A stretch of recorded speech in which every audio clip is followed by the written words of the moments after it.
And we have a technology that allows them to capture value from that and basically turn it into carbon-free electricity. So what we do is we take low-grade or low-temperature heat and we turn it into electricity, and we can do it for as little as 1.5 cents a kilowatt hour, which is cheaper than coal, and that's with no subsidies. So just a quick overview on energy rotors. Our first product will be the Gen 4. This is a 40 to 60 kilowatt heat to electricity appliance. Our initial target market is waste heat from industrial sites. The breakthrough technology here is this novel expander that we use to replace a turbine in something called an organic raking cycle, which you could think of as a reverse refrigeration cycle. We have an exclusive license on the core technology patent from Ohio State University, and we have 2 other patents that we've developed. We've proven the technology. We've built, sold, and installed a number of systems at the 5 kilowatt level. We'll launch this Gen 4 towards the end of 2011, and we've done this with about $700,000 in angel investments and about $1.7 million in grants from the New York State Energy Research and Development Authority. We were named Most Promising Technology at the Cleantech Forum 21 in early 2009. Just quickly, this is the prototype that we're working on. We spent a lot of time talking to potential customers. It's economical. At 10 cents a kilowatt hour, it gives our customers about a 2-year payback, which is in that 3-year window that they're always looking for. It's small enough we can get it right next to the waste heat stream, whether it's on the roof or in the basement or on the factory floor. And it's very simple to connect. It's totally non-disruptive to the manufacturing process. And these are all the things that our customers have told us that they're looking for. So Energy Rotors was started in 2004 by the founder, Ed Zampella, and the inventor, George Yar. I was actually doing some work with the Small Business Development Center as an entrepreneur in residence and with the U-Start Incubator, going in, trying to help them figure out their markets. And as I did, I got more and more enthralled with the possibilities for this technology and the opportunity to actually build a large enterprise. And finally came on as CEO in early 2008. And then as soon as I came on as CEO, I did something which was absolutely brilliant. I went and hired Ted Eveleth to come and work with me to help raise money. And when we started that, we put together a plan, and we went out and started going out to venture capitalists to raise money. So since then, there are a number of things that we've learned. I got 10 things I want to share with you that I learned at this startup. I've learned things at all the startups, but in particular this one. Number 10, sorry. Everyone wants to help you raise money. And they want to charge you whether they're successful at doing that or not. Number 9, a good presentation goes a long way. Ted Eveleth is the king of presentations. I was thinking about it. I think we've only given one presentation in any kind of competition where we haven't walked away as a winner. So a good presentation goes a long way. Number 8, if you talk to 5 investors, they're going to have 15 opinions as to what your next step ought to be. And they're going to say it's your job to decide what it is. Number 7, don't do something really new, because if your business doesn't look like some other business that they've already invested in, they're probably not going to invest in you. Number 6, forecasts are always accurate. It's the reality that is subject to error. Number 5, when you're talking to venture capitalists, they're always going to double your forecasted cash need, and they're going to halve your revenues. So when you do a forecast, don't be realistic, because they're going to double the cash and halve the revenue. That's because the next guy's fantasy forecast is always a lot more exciting than your realistic one. Any number that you say is either going to be too small or too large, or sometimes both. And the number 1 thing that I learned since coming to Energy Rotors: never start your fundraising at the beginning of a global financial meltdown. Thank you.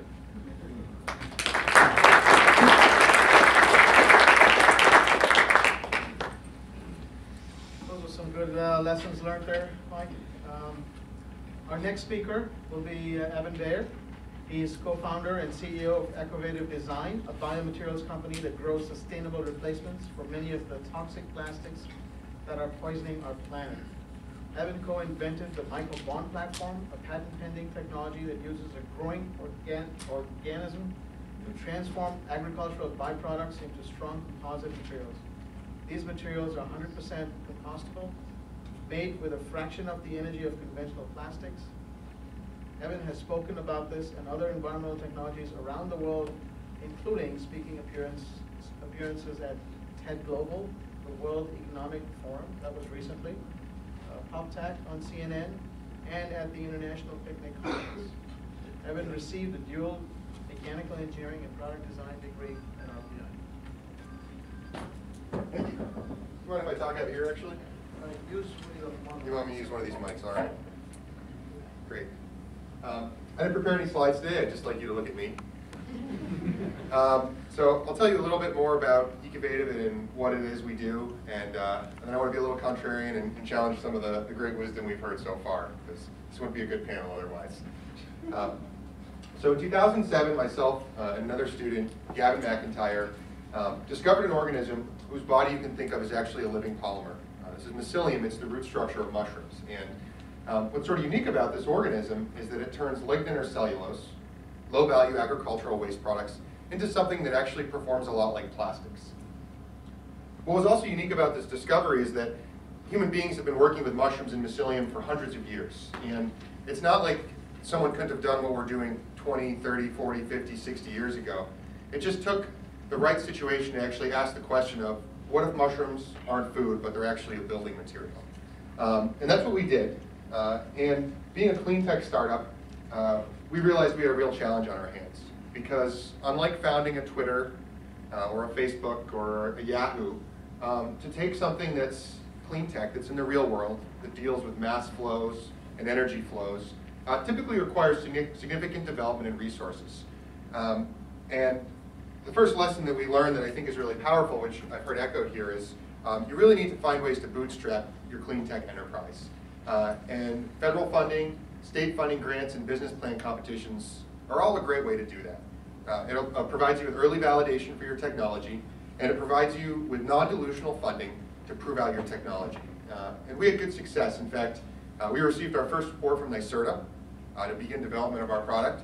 And we were able to use that success to actually start to talk to customers and define what would be the real market application for this technology. We're also really successful in business plan competitions, though not initially. I remember the first business plan we participated in at Rensselaer, we came in a stunning 3rd place, which they told us would be a good thing, and I think it turned out to be. But once again, that was an opportunity for us, before we ever talked to angel investors, before we ever talked to venture capitalists, to actually go out and vet a business plan and test it against reality. And we got a lot of pushback. This allowed us to actually develop our business plan, develop our understanding of what our technology could do, concurrently while receiving funding from NYSERDA, then from the EPA, then from the National Science Foundation, all doing this sort of high-risk technical validation that needs to be supported. And that really took us to a point 2 years ago where we were ready to start making a product. We were very fortunate at that period because it was about time to go out for our first financing, you could say. We needed to build a facility. We decided to launch our material as a protective packaging replacement, essentially replacing the styrofoam that comes around your desktop computer or your tabletop. And once again, our skills in giving a good presentation, the technical validation we've done over the last 2 years really came in handy. And we went to the Netherlands. We participated in what I believe is the world's largest business plan competition. They give away €500,000, about $700,000 to a single company. There's about 300 entrants, so it's like very high stakes. And we were able to pair the technical validation we've done and pair our experience in presenting the concept to actually winning the business plan competition. And we rolled that into building our first facility.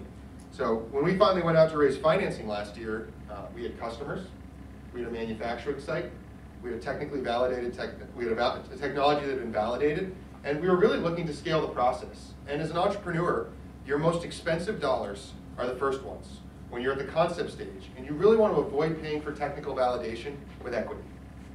And if you're in the clean tech space, you have to do technical validation because that's the first step in commercializing a clean tech innovation. So my biggest tenet for clean tech startups would be absolutely find a non-dilutional way to do that technical validation. The other thing I'll say, which a lot of folks talk about, is it's really about your customer. So we went out and talked to a lot of customers early on with some really ugly prototypes. And even though I'm a technologist, did not think the product was ready for market, our advisors pushed us to do that. And that feedback was crucial in the beginning on hearing what customers would actually buy and pay for. I'll touch just a little bit. I'm still too young to know, but I've seen some great examples of CEOs that have started companies very small.